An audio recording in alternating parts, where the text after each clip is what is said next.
তোদের কি হয়েছে? দেখে তো মনে হচ্ছে মির্গি রোগ হয়েছে।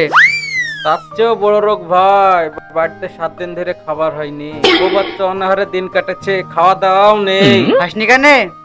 খাবার পাবো কোথায়? কাজ কামও নাই, বাইরে কাজে যাওয়ারও উপায় নাই, কখন কে মেরে কোন নর্দমায় ফেলে দেবে। তোদের কি হয়েছে?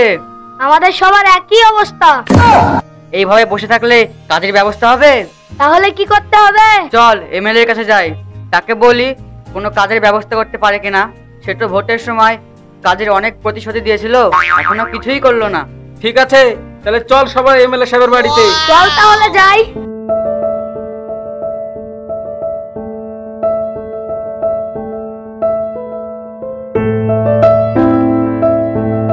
বাড়িতে এমএলএ সাহেব আছেন? কি হয়েছে আপনাদের? দল বানলে কি করতে এসেছে? আমরা এমএলএ সাহেবের সঙ্গে দেখা করতে চাই। আপনারা দাঁড়ান, এমএলএ সাহেবের পারমিশন নিয়ে আসুন।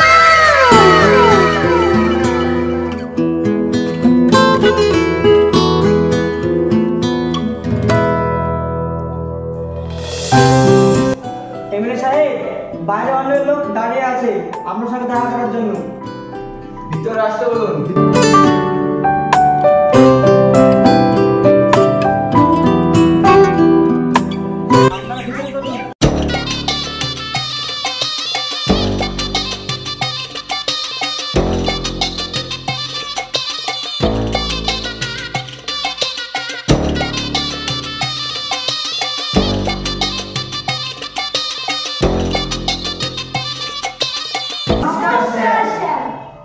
নমস্কার নমস্কার, বলুন আপনাদের কি সমস্যা?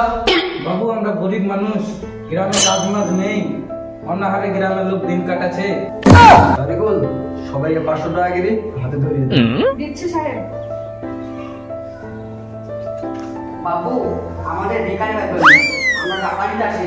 যদি বিধানসভা আলোচনা করে, কলকারখানা করে যদি কোনো কাজের ব্যবস্থা করতেন তাহলে খুব উপকার হতো। শালা ভিখারি বাচ্চারা জ্ঞান দিতে এসছে রে। বাবু, ভিখারি বলবেন না, আমাদের 7 পিঁড়ি গরিব। আমি গরিব, আমার বাপ গরিব, আমার দাদু গরিব, আমার পর দাদু গরিব। এমনটা নয় যে আমরা গরিব ছিলাম, বড়লোক হয়েছি, ফের গরিব। আমরা খানদানি গরিব, কিন্তু ভিখারি নয়। যা বেরো বাড়ি থেকে। আমরা সবাই আপনাকে ভোট দিয়ে পাশ করালাম, আমাদের দুর্দিনে পাশে এসে দাঁড়াবেন কিনা, আমাদেরকে দূর দূর করে তাড়িয়ে দিচ্ছেন। ভোটটা কি তুমি এমনি দিয়েছো? পেটে পেটে মদ দিয়েছি, টাকা দিয়েছি, এখন আমি আবার টাকা দিব না? তোদের কাজে কেন করবো? আমরা টাকাও নিইনি, মদও খাইনি। আপনার যারা কর্মীরা টাকা নিয়েছে, মদ খেয়েছে, আমরা নই। তোদের সাথে ফালতু বকার টাইম নেই, যা তোরা। আমরা পরের ইলেকশনে কিভাবে হারাতে হয় সেটা আমরা দেখে নেব। পরে তোমার পরে পাবো, দেখো আগেকার টাকাগুলো তুলি। এই শালারা আমার মাথাটা খারাপ করে দিল। তোমরা হাফেল দাঁড়িয়ে কি করছো? পেয়াদা নিজে বেরিয়ে দিতে পারছো না? আপনার হাতে ছিল বিক্রি করেছিলাম, দেখুন তাদেরকে বেরিয়ে লাভ করে দিচ্ছি। বেরো সব আমার থেকে বেরো। এবার শুধু শুধু আমাদেরকে পাচ্ছেন কেন? কোনো কথা বলবেন না।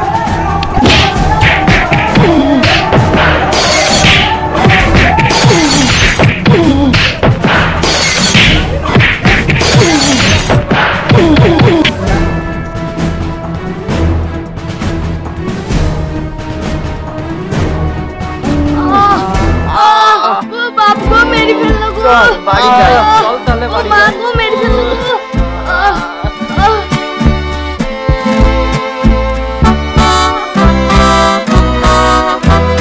গরিবের পাশে কেউ নাই রে ভাই, না সরকার না প্রশাসন। শত শত বছর থেকে মার খেয়ে আসছে আর অত্যাচার সহ্য করে আসছে, আর কত সহ্য করবে?